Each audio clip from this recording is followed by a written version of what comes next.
सर्व आमचे महाविकास आघाडीतील महत्त्वाचे पक्ष, यानंतर कोविड काळामध्ये त्यांच्या कार्याची दखल वर्ल्ड हेल्थ ऑर्गनायझेशनने घेतली असे माजी मुख्यमंत्री पक्षप्रमुख सच्चे शिवसैनिक आदरणीय उद्धवजी बाळासाहेब ठाकरे साहेबांना विनंती करते, आपण या विराट सभेला संबोधित करा. सगळ्यांनी घोषणा द्या. छत्रपती शिवाजी महाराज की जय. भवानी. शिवसेना प्रमुख माननीय बाळासाहेब ठाकरे यांचा. उद्धव साहेब तुम आगे बढ़ो. उद्धव साहेब तुम आगे बढ़ो. आदरणीय शिंदे साहेब, आदरणीय आडाम मास्तर,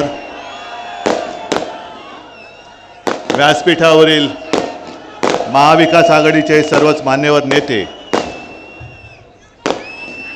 राहू दे ते नावच मला ते पाहिजे होते, आणि जमलेल्या माझ्या तमाम देशभक्त बांधवांनो, भगिनी आणि मातांनो,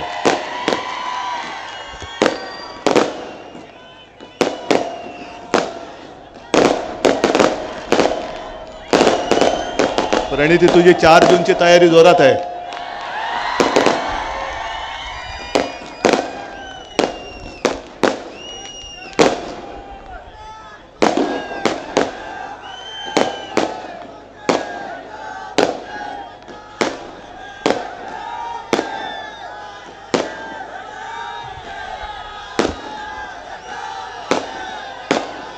थांबा, आधी ते थांबू द्या. बरं ठीक आहे, तुम्ही सगळे जे आहेत तयारीने चालाय. नाही ते राहू दे, ते नाव कठीण आहे म्हणून मी लिहून ठेवलेलं नाही. बऱ्याच दिवसानंतर मी नाही, हे नको, हे नको मला, हे नाव फक्त जरा विचित्र आहे म्हणून मी घेतलेलं. बऱ्याच दिवसांनंतर सोलापूरमध्ये आलोय. आजपर्यंत ज्या ज्या वेळेला आलो त्यावेळेला मी कोणासाठी आलो होतो तुम्हाला माहिती आहे, आणि आज जे आलो ते त्यांना गाडा म्हणून सांगायला आलेलो आहे. शिंदे साहेब, आपण बाळासाहेबांची आठवण काढली, आणि तुम्हालाही कल्पना असेल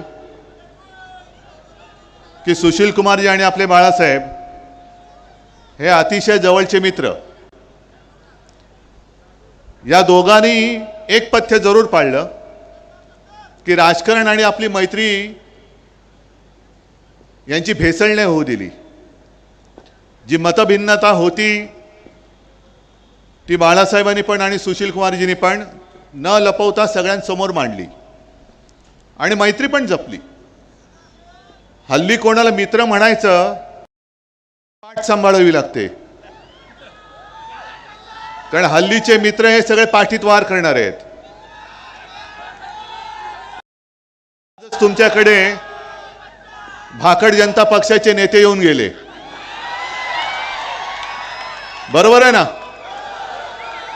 कारण शिवसेना प्रमुख त्यांना काय म्हणायचे? कमळाबाई. आणि कमळाबाईचे एक नेते नरेंद्र मोदीजी येऊन गेले. सध्या सगळीकडे फिरतायत, महाराष्ट्रभर फिरतायत, देशभर फिरतायत, आणि लोकांच्या कोपऱ्याला गुळ लावण्याचं काम जोरात चालू आहे. 14 सालापासून कोपऱ्याला गुळ लावतायत. आता कोपऱ्याला गुळ कसा लागल्यानंतर काय होतं? धड चाटतं पण येत नाही, आणि गुळ म्हटलं ती काढता पण येत नाही. 14ला लावला होता 19चा गुळ, 19ला लावला 24चा, आता डायरेक्ट 2047. आज ते जे काय बोलले त्यांच्याबद्दल मी बोलणार आहेच. नाही, नकली सेना बोलल्यानंतर मी काय सोडतोय असं वाटलं काय त्यांना? पण उद्या मोदीजी धाराशिवला येत आहेत, म्हणजे त्यांच्या लेखी उस्मानाबाद, कारण अजूनही आपण नामांतर केलं, त्यांनी नाही केलं. पण मोदीजी उद्या तुम्ही धाराशिवला येत आहे. एक तर माझी जाहीर मागणी आहे की तुम्ही जसं समुद्राच्या तळाशी जाऊन एक नाटक करून आला होतात, द्वारका द्वारका म्हणून, आम्ही जय श्रीराम म्हणतो, आम्ही जय श्रीकृष्ण बोलतो, आम्ही बजरंग बली की जय बोलतो, पण उद्या धाराशिवला येत आहे तर माझ्या भवानी मातेच्या मंदिरात दर्शन घेऊन या.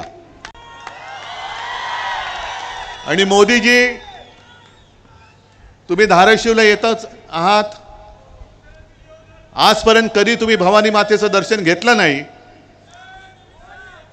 निदान उद्या तुमच्या भाषणाची सुरुवात करताना माझ्या भवानी मातेचं जे काही तुमच्याकडे लिहून दिलेलं असेल, तुमच्या भाषण लिहिणाऱ्यांनी, ते कौतुक तरी करा. तुळजा भवानीचे आशीर्वाद घेऊन असं काहीतरी बोला. आणि जर तुम्ही बोलला नाहीत तर तुमच्या मनात माझ्या महाराष्ट्राबद्दल आणि माझ्या भवानी मातेबद्दल आकस आहे असं संपूर्ण महाराष्ट्र समजेल. आणि जर तुम्ही बोललात तर तुमचा नोकर जो निवडणूक आयोग बसलेला आहे त्याला म्हणा, माझ्या शिवसेनेचं जे मी मशाल गीत केलं त्याच्यात जय भवानी जय शिवाजी, त्यातल्या जय भवानीला तो आक्षेप घेतलाय, त्याला म्हणा घरगड्या तू तो आक्षेप बाजूला काढ. आणि जर गुन्हा दाखल होणार असेल तर उद्धव ठाकरेंबरोबर नरेंद्र मोदींवरती सुद्धा गुन्हा दाखल झाला पाहिजे. एक तर उद्या तुम्ही जय भवानी बोला, नाहीतर नका बोलू. महाराष्ट्र वाट बघतोय, महाराष्ट्र वाट बघतोय. हे सगळीकडे त्यांचं जे काही चाललंय थोतांड, आज परत एकदा ते आपल्या शिवसेनेला, ज्या शिवसेनेने आज या सगळ्या माझ्या भगव्या टोप्या नाही आहेत, ह्या मशाली आहेत पेटलेल्या, या मशाली पेटल्या आहेत. आणि कालपर्यंत तुम्ही आमचं प्रेम अनुभवलं, आता मशालीची धग काय असते ते बघा. या मशालीच्या धगेमध्ये तुमचं कमळ नुसतं मळ राहिलंय, ते कसं कोमेजतं ते बघा. आणि तुम्ही कोण आम्हाला सर्टिफिकेट देणार आहे? अहो, जेव्हा शिवसेनेचा जन्म झाला 66 साली, शिवसेना प्रमुखांनी भूमिपुत्रांच्या न्याय हक्कासाठी, म्हणजे मराठी माणसासाठी आणि मराठी अस्मितेसाठी, महाराष्ट्राच्या अस्मितेसाठी शिवसेनेला जन्म दिला, तेव्हा मोदीजी एक तर तुम्ही कुठेतरी हिमालयात असाल किंवा कुठल्या तरी रेल्वे स्टेशनवर असाल. नाही, नक्की तुमचं काहीच कळत नाही आम्हाला. आणि आज तुम्ही आमच्याकडे येऊन ज्या शिवसेना प्रमुखांनी काळात, म्हणजे अटलजी तेव्हा तुम्हाला केराच्या टोपलीत टाकायला निघाले होते, राजधानी होगा असं म्हणून तुम्हाला उचलून फेकत होते. केराच्या टोपलीत जर का गेला असतात तर मोदीजी 10 वर्ष तुम्हाला जी भोगायला मिळाली ती भोगायला मिळाली नसती. आणि तुमच्यासाठी आज तमाम शिवसैनिकांनी, जसं प्रणिती तू बोललीस, सोलापूरकरांनी, अख्ख्या महाराष्ट्राने, अहो काय गंमत आहे 48 पैकी 42 खासदार निवडून देण्याचं. पण शिवसेना बरोबर होती म्हणून तुम्ही त्या तख्तावरती बसला. आता शिवसेना तुमच्या सोबत नाही, त्या तख्तापर्यंत तुम्ही पोहोचू शकत नाही, पोहोचू देणार नाही. आणि संकट काळामध्ये मदत करणाऱ्या शिवसेनेला तुम्ही नकली शिवसेना म्हणता. अहो, तुमच्या भारतीय जनता पक्षाचा भाकड आणि भेकड जनता पक्ष झालेला आहे. प्रत्येक ठिकाणी माणसं पैसे देऊन गोळा करावे लागत आहेत.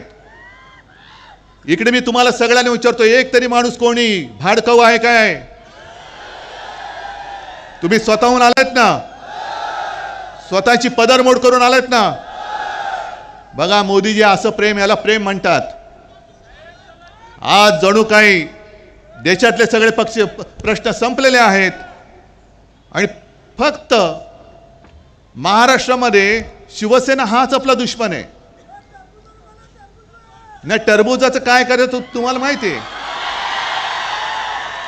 अरे पण टरबूज असताना ते उन्हाळ्यात कामी तरी येतं, हे दुष्काळात 13वा महिना आहे. आणि टरबूज नाहीच आहे. ते दिवाळीमध्ये काय चिरडता तुम्ही? चिराट. मग आले तेव्हा टरबूज होते, आता पाव उपमुख्यमंत्री झालेत की नाही चिराट? म्हणजे होता केवढा, झाला केवढा. पण असं हे सगळीकडे जे यांचं चाललेलं आहे थापेबाजीचं, अहो मोदीजी, तुम्हाला ही आमची कडवट देशाभिमानी हिंदुत्ववादी शिवसेना नकोय. तुम्ही कोणाचा प्रचार करतात माहिती आहे तुम्हाला?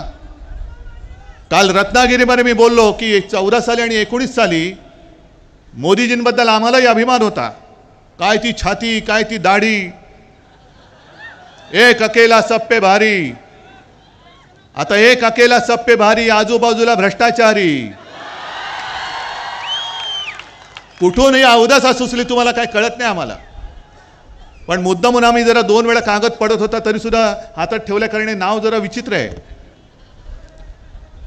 आमच्यासारखे कडवट शिवसैनिक जे देशासाठी, सुशील कुमारजी तुम्ही जे बोललात ना, सर्व धर्म समभाव, शिवसेना प्रमुखांनी प्रत्येक वेळेला सांगितलं की आमचं हिंदुत्व आहे, आमचं राष्ट्रीयत्व आहे. जो या देशाला आपला मानतो तो आमचा आहे. आणि अशी यांना शिवसेना नकोय, ही यांना नकली शिवसेना वाटते. पण मी तुम्हाला सगळ्यांना सांगतो, तुम्ही YouTube बघता का? मग घरी गेल्यावरती इकडे नका चालू करू, नाही तर माझं भाषण अर्धवट राहील. घरी गेल्यानंतर मुद्दामून ते रवीश कुमार म्हणून आहेत पत्रकार, त्यांनी आज एक व्हिडिओ टाकलेला आहे, भारत का सबसे बडा सेक्स स्कॅन्डल. बाजूच्या राज्यातला एक काय त्याचं नाव, प्रज्वल रेवन्ना, मला असं वाटतं देवेगौडांचा नातू, माहिती आहे ना. आणि त्याचे कितीतरी असे पाहून ते व्हिडिओ बाहेर आलेत. आणि मोदीजी स्टेजवरनं त्याला सांगतायत की या प्रज्वलला मत दिलं म्हणजे माझे हात बळकट होतील. हे असे तुमचे कळकट हाताचे बळकट हात, हे अशी माणसं तुम्हाला पाहिजेत. ही संस्कृती तुम्ही जपलीत. अरे अटलजींचा आत्मा तिकडे रडत असेल ढसाढसा की कोणाच्या नाकर्त्याच्या हातामध्ये आज भारतीय जनता पक्ष आहे. बरं, ही घराणेशाही त्यांना चालते. जे सेक्स स्कॅन्डल करतात मोदीजी, त्यांची घराणेशाही तुम्हाला चालते, त्यांना तुम्ही पाठिंबा देता, व्यासपीठावर घेऊन मिठ्या मारता, काय त्यांचा प्रचार तुम्ही करता. पण शिवसेना प्रमुखांची घराणेशाही ती नाही चालत तुम्हाला. अहो, आमची घराणेशाही जनता बघेल. आणि मी अनेकदा त्यांना आव्हान दिले, आज सुद्धा तुमच्या साक्षीने देतो, सोलापूरच्या साक्षीने देतो. मला अभिमान आहे माझ्या आई वडिलांचा. आणि मोदीजी, मी माझ्या 7 पिढ्यांचा पूर्ण इतिहास मांडायला तयार आहे. तुम्ही तुमच्या 7 पिढ्यांचा मांडा आणि जनतेला ठरवू द्या कोणती घराणेशाही पाहिजे ती. माझी तयारी आहे, चला होऊन जाऊ द्या. आज सुद्धा ते आले, कारण आता लोकांच्या मनामध्ये एक शंका, ही शंका नाहीये, हे सत्य आहे. कारण त्यांची जी 10 वर्षातली कारकीर्द बघितली, तर ती कारकीर्द बघितल्यानंतर 10 वर्ष त्यांनी जे काही केलं,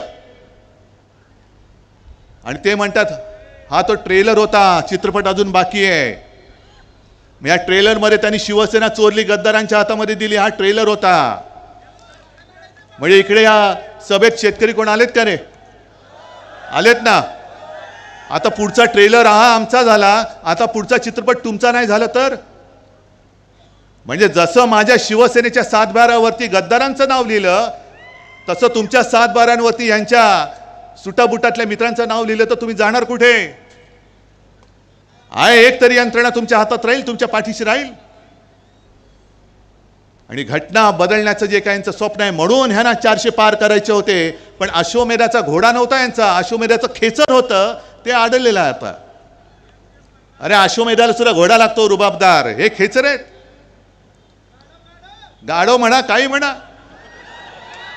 आणि त्यांचं ओझं जे वाहतात त्यांना वाटतं तो घोडा आहे. आणि यांना घटना का बदलायची? यांना घटना का बदलायची? कारण यांच्या मनामध्ये महाराष्ट्राबद्दल जो आकस आहे, म्हणून त्यांनी महाराष्ट्राची अस्मिता जपणारी शिवसेना संपवण्याचा नीच डाव करण्याचा प्रयत्न केला. जय भवानी या शब्दाला त्यांनी आक्षेप घेतला. आणि आता घटना का बदलायची माहितीये?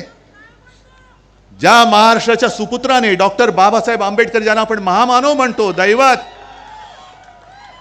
एक साधा दलित कुटुंबामध्ये जन्मलेला माणूस एवढा बुद्धिमान होऊ शकतो आणि देशाची घटना लिहू शकतो, आणि त्या घटनेवरती आम्ही देश चालवायचा? नाही होणार. महाराष्ट्राच्या सुपुत्रांनी लिहिले, एका साध्या माणसाने लिहिलेली घटना, मोदीजी तुम्ही त्याच्यासाठी म्हणून तुम्ही बदलायला निघालेले आहात. पण तुम्हाला काय वाटतं? तुमच्या एकट्याच्या डोक्यात आलं म्हणून काय देशाच्या डोक्यात येईल? तुमच्यामध्ये जर का, भाजपामध्ये जर का हिंमत असेल, तर ज्या घटनेवरती हात ठेवून तुम्ही शपथ घेतली, त्या घटनेला, ती घटना मोडण्यासाठी पुन्हा हात लावून बघा, संपूर्ण देश पेटून उठल्याशिवाय राहणार नाही. आकस आकस म्हणजे किती ठेवायचं मनामध्ये आकस? आज ते जे काय बोलतायत की आरक्षण रद्द करण्याचा मार्ग आम्हाला कदापि मंजूर नाही, हे घेऊन आम्हाला कदापि मंजूर नाही. चांगली गोष्ट आहे, टाळ्या वाजवायला चांगलं वाक्य. आरक्षण रद्द करण्याचा मार्ग तुम्हाला मान्य नाही तर गेले 5 वर्ष माझ्या महाराष्ट्रामध्ये जे समाज आरक्षण पाहिजे म्हणून रस्त्यावरती उतरलेत. सुशील कुमारजी, मला वाटतं कदाचित या सोलापूरमध्ये अटलजींची सभा झाली होती आणि त्या अटलजींनी वचन दिलं होतं धनगर समाजाला, बरोबर आहे ना, की माझं सरकार आल्यानंतर मी तुम्हाला आरक्षण देईन. पंढरपूरला दिलं होतं विठ्ठलाच्या साक्षीने. म्हणजे किती खोटं बोलायचं? अहो, विठ्ठलाच्या साक्षीने दिलेलं वचन तुम्ही, अटलजींची वर्ष गेली, यांची 10 वर्ष गेली, मध्ये माझा मराठा समाज उभा राहिला, पण आरक्षण द्यायला तयार नाहीत. आणि आरक्षणाला आम्ही धक्का लावणार नाही. मग द्यायचं होतं ना आरक्षण. आणि संपूर्णपणे हे आरक्षण देणं 50% वरती जाऊन आरक्षण देणं हे लोकसभेच्या हातामध्ये. मी वारंवार सांगितलेलं आहे, ज्याप्रमाणे त्यांनी दिल्ली म्हणजे केजरीवाल सरकारचे अधिकार कोर्टाने त्यांना दिल्यानंतरही तत्काळ लोकसभेमध्ये पाशवी बहुमताच्या जोरावरती तो निर्णय बदलला आणि दिल्ली सरकारचे, केजरीवाल सरकारचे अधिकार काढून घेऊन स्वतःच्या हातात घेतले. तसे माझ्या आरक्षणाच्या बाबतीचा निर्णय मोदीजी तुम्ही आजपर्यंत लोकसभेत का घेतला नाही हे उद्याच्या सभेत आम्हाला सांगा. आम्हाला उद्याच्या सभेत. आरक्षण काढणं आम्हाला मंजूर नाही. अहो, आरक्षण काढण्याची हिंमत करून दाखवा तुम्ही. लोकांच्या मनामध्ये जी भीती आहे ती हीच भीती आहे की हे घटना बदलायला निघालेत. आरक्षणाचं, आमच्या न्याय हक्काचं काय होणार? आणि महाराष्ट्राच्या सुपुत्रांनी, महामानव डॉक्टर बाबासाहेब आंबेडकरांनी लिहिलेली घटना, अरे त्यांच्या पोटामध्ये जे मुरडा उठतो तो तोच आहे की साध्या कुटुंबात जन्मलेला माणूस हा एवढा बुद्धिमान कसा होऊ शकतो? त्याला लोक दैवत मानतात. मी किती वेळा सांगतोय की तो अवतार हे सांगतो, पण मला अजून देव मानत नाही, पण बाबासाहेबांना दैवत मानतायत. या सगळ्या गोष्टीचा विचार केल्यानंतर मला काही जण विचारतात, जसं एक 4 दिवसापूर्वी मुंबईत वर्षा गायकवाड आली होती घरी. मला प्रेसने विचारलं, शिवसेनेची मतं काँग्रेसला ट्रान्सफर होणार का? म्हटलं का नाही होणार? कारण काँग्रेसच्या हातामध्ये आज मशाल आहे. त्याच्यामुळे हातामध्ये मशाल घेऊन आम्ही विजयाची तुतारी फुंकणार आहोत. काय प्रॉब्लेम आहे तुम्हाला? काय अडचण काय? भाजपा म्हणजे ब्रह्मदेव नाहीये.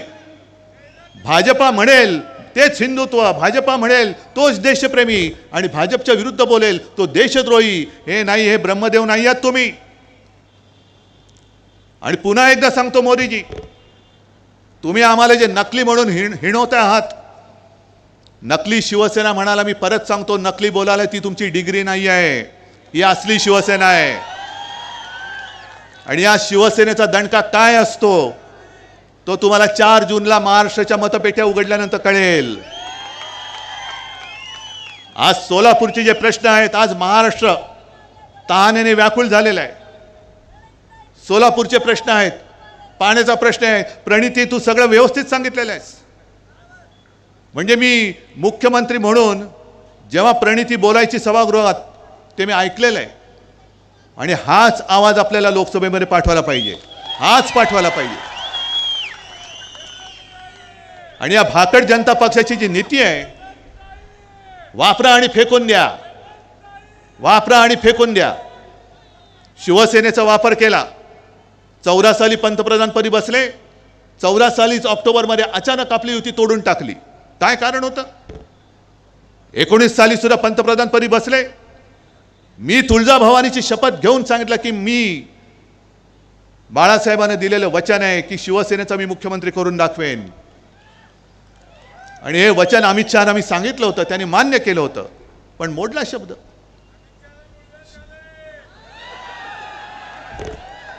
जाऊ दे बाबा, दवाखाना कुठे असेल तर तुम्हीच दाखवा. पण त्यांनी शब्द मोडला. म्हणजे वापरायचं आणि फेकून द्यायचं. आता मला सांगा, गेल्या वेळेला आपल्या इथले खासदार कोण होते हो ज्यांच्या प्रचारासाठी शिवसैनिक सुद्धा आले होते? कोण होते स्वामी? आता कुठे आहेत? गेल्या वेळेला का दिले होते? कारण त्यांच्या भक्तांची मतं पाहिजेत, बरोबर ना? आता त्या भक्तांना विचारा, हे अंधभक्त भाजपचे एवढे मातलेत की गेल्या वेळेला तुमचा वापर केला आणि दिला फेकून. बरं, प्रमाणपत्राचा जर का प्रश्न असेल तर अमरावतीमधला प्रमाणपत्राचा प्रश्न कसा सोडवलात? कसा तुम्ही स्वामींचा का नाही सोडवलात?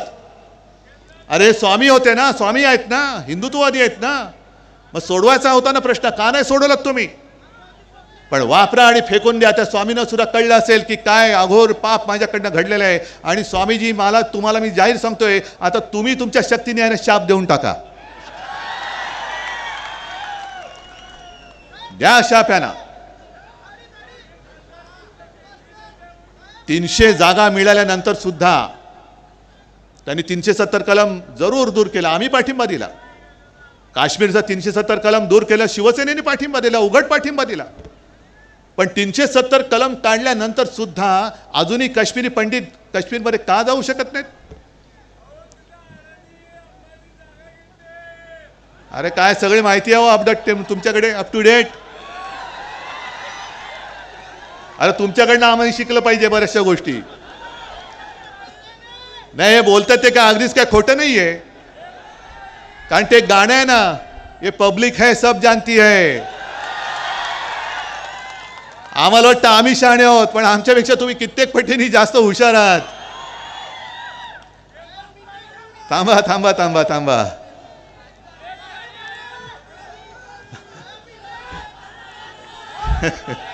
तुम्ही असं मध्ये बोललात तर मला पण हसायला येतं मग.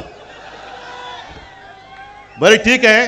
तुम्हाला मगाशी तुम्ही कोणावरती बोललात?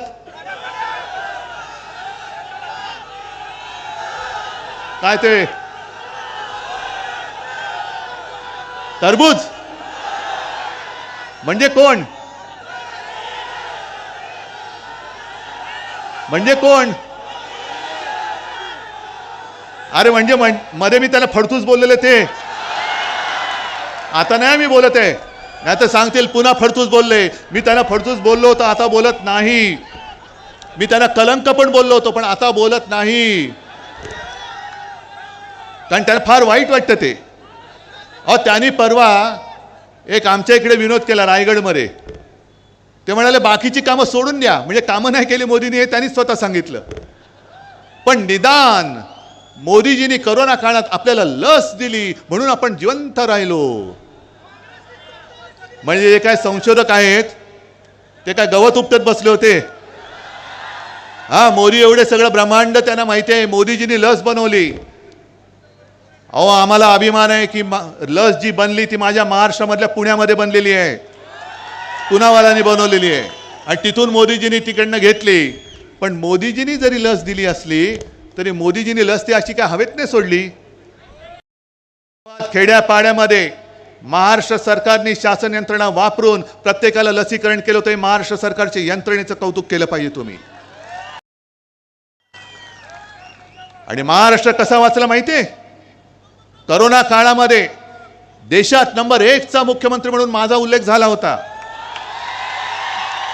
पण तो नंबर 1 माझा नव्हता, नंबर 1 तुमचा होता.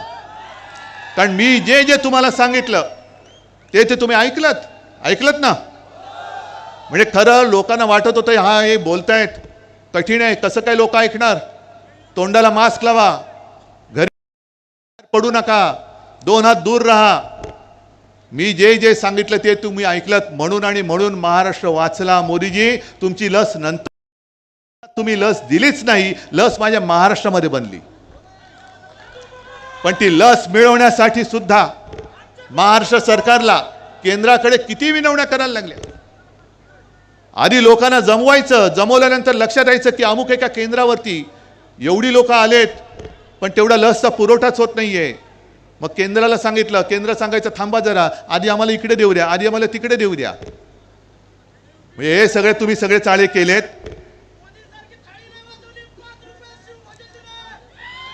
सगळं माहिती आहे तुम्हाला. बरं जाऊ रे, करोनाचा विषय तुम्हाला माहिती आहे.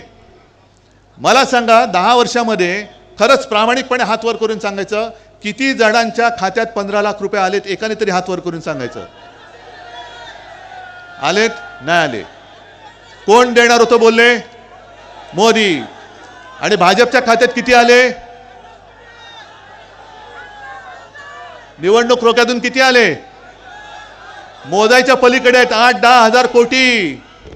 मग आजचे दिन कोणाचे आले? आणि पुन्हा आणखीन देणार परत त्यांना मत. आता आणखीन एक गोष्ट सांगतो, निवडणूक रोख्यांचा घोटाळा हा जगातला सगळ्यात मोठा घोटाळा आहे असं कोण बोललं तुम्हाला माहिती आहे? निर्मला सीतारामन ज्या अर्थमंत्री होत्या, त्यांचे पती परकला प्रभाकर, त्यांनी सांगितलं की निवडणूक रोखे हा जगातला सगळ्यात मोठा घोटाळा आहे आणि त्यांनीच त्याला नाव दिलंय मोदी गेट. अहो मोदीजी, तुमच्या मंत्र्यांचे पती बोलतायत, आता पाठवा ना ईडी त्यांच्याकडे, पाठवा ना त्यांना तुरुंगामध्ये.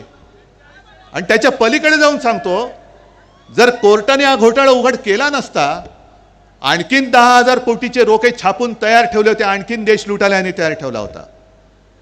कोरोना काळामध्ये पीएम केअर फंडाच्या नावाने जो लाखो करोड रुपयांचा घोटाळा केला तो वेगळाच आहे, तो वेगळाच आहे, त्याच्याबद्दल कोणी विचारायचं नाही. हा म्हणे प्रायव्हेट फंड आहे. प्रायव्हेट म्हणजे काय? पीएम म्हणजे कोण?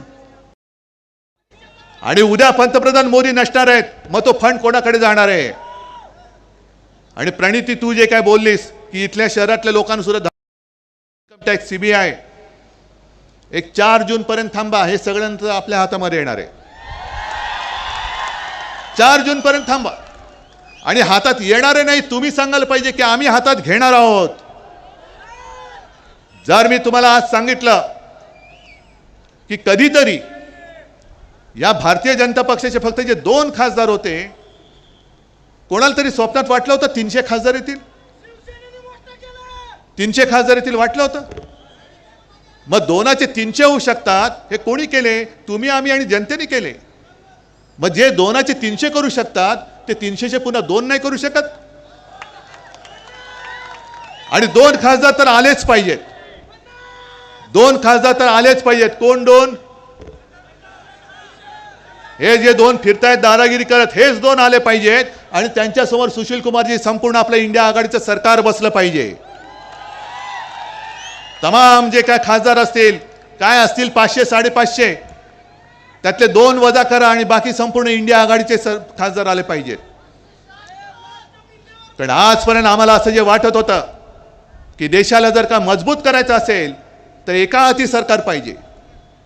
पण एका हाती सरकार दिल्यानंतर आज जो काय अनुभव येतोय, आता एका पक्षाचं सरकार चालणार नाही, एका व्यक्तीचं तर मुळीच चालणार नाही. कारण एका व्यक्तीच्या हातामध्ये जर का सगळा देश दिला, तर आजच जो हुकुमशाह बनलाय तो उद्या जुलमी हुकुमशाह होईल. तुम्ही आमच्यावरती जे टीका करता की इंडिया आघाडीचे जे चाललंय की दरवर्षी पंतप्रधान बदलायचा, अहो दरवर्षी पंतप्रधान बदलायचा, हे तुम्हाला कोणी सांगितलं? बरं, बदलायचे की नाही बदलायचे ते आम्ही ठरवू ना, पण पुढची 50 वर्ष मीच एकटा पंतप्रधान पाहिजे. मैं और मेरा परिवार, म्हणजे मी आणि माझी खुर्ची, बाकी कोणीच परिवारामध्ये नाही. ही एकाधिकारशाही आम्ही या देशात चालू देणार नाही, अजिबात चालू देणार नाही. आणि आम्हाला देशामध्ये सरकार पाहिजे, होय मजबूत सरकार पाहिजे, पण देशातल्या सर्व राज्यांचा मान ठेवून, एकत्रितपणे सगळ्यांना घेऊन, सबका साथ सबका विकास, सबका साथ आणि दोस्तों का विकास करणारं सरकार नको आहे, सबका विकास करणारं सरकार पाहिजे. जसं अटलजींनी चालवलं होतं सरकार, नरसिंहराव त्यांनी चालवलं होतं, मनमोहनजींनी चालवलं होतं, सगळे होतं ना. एनडीए, तेव्हा एनडीए होता, त्याच्यानंतर मला वाटतं यूपीए होता. सुशील कुमारजी तुम्ही गृहमंत्री होतात, तेव्हाही सरकार चाललेलं होतं. मग सगळ्यांचं मिश्र सरकार हे उत्तम देश चालू शकत असेल तर आज देशाला मला असं वाटतं अशा संमिश्र सरकारची गरज आहे, हुकुमशाहीची गरज नाही आहे. नको आहे आम्हाला हुकुमशाह. नाही, त्याची तर तुम्हीच हजामत करणार, मी कशाला घेऊ? मी चोरांवरती बोलत नाही, गद्दारांवरती बोलत नाही, ज्यांना दिल्लीवरनं चाव्या दिल्या जातात त्यांच्यावरती तर अजिबात बोलत नाही. पण आता तुम्ही सगळ्यांनी मला जरा जोशात सांगायला पाहिजे. मी मुद्दाम म्हणून आलोय प्रणितीला, मला माहिती नाही मी किती तिच्यापेक्षा मोठा आहे वयाने. सुशील कुमारजी मला आशीर्वाद देतात, पण प्रणिती, मी तुला वयाच्या याने आशीर्वाद द्यायला आलोय, हो आशीर्वाद द्यायला आलोय. प्रणिती, तुला मी तुझा मोठा भाऊ म्हणून शुभेच्छा द्यायला आलोय, हो तुला शुभेच्छा द्यायला आलेलो आहे. आणि हे सगळे माझे, तुझे सगळ्यांचे मोठे भाऊ, छोटे भाऊ, बहिणी, माता, भगिनी इकडे बसलेले आहेत, हे सगळे इकडे तुला आशीर्वाद द्यायला आलेले आहेत. आणि आशीर्वाद नुसते शाब्दिक नकोय. हे जे काय मला माहित नाही उमेदवार समोरचा कोण आहे, बाहेरून पार्सल आणले म्हणतात. म्हणजे सगळं काही इकडनं जे बाहेर नेत आहेत, महाराष्ट्राचे उद्योग बाहेर नेत आहेत, पण कांद्यावरती निर्यात बंदी अजून आहे. तशी आता ही इथली जे काही बाहेरनं आलेले उमेदवार आहेत त्यांची निर्यात करून टाका, परत देऊन टाका. त्याच्यानंतर जे बाहेरची पार्सल जी येत आहेत इकडे ना, त्यांना सांगा इकडे सोलापूरकर समर्थ आहेत. सोलापूरचा जो माणूस आहे तो अस्सल सोलापूरकरालाच यावेळेला निवडून देणार. आणि सुशील कुमारजी, तुमची कारकीर्द, तुमच्यावरती प्रेम करणारे असंख्य इकडे सोलापूरकर आहेत. आडाम मास्तर इकडे आलेले आहेत. मला आत्ता मगाशी भैया देशमुख भेटले, ते सुद्धा पाठिंबा द्यायला आलेले आहेत. सगळेच सोबत आलेले आहेत. राष्ट्रवादी आहे, आप आहे, सगळेजण एकत्र आल्यानंतर मला प्रणितीचा विजय नुसता साधा सुद्धा नकोय. तुम्ही मला हात वर करून सांगायला पाहिजे की समोरच्याचं डिपॉझिट जप्त करून आम्ही प्रणितीला विजय करून देणार. आहे ठरलं सगळ्यांचं? नक्की. मग विजयाच्या सभेला येऊ. चला, माझं वचन आहे, विजय झाल्यानंतर सुद्धा मी तुमच्या दर्शनाला आल्याशिवाय राहणार नाही. पण तत्पूर्वी प्रणितीला विक्रमी मताधिक्याने निवडून द्यायचं काम, ते पुण्य काम तुम्ही कराल ही खात्री बाळगतो आणि आपली रजा घेतो. जय हिंद, जय महाराष्ट्र. नवनवीन बातम्या पाहण्यासाठी SB न्यूज चॅनलला लाईक करा, शेअर करा, सबस्क्राईब करा.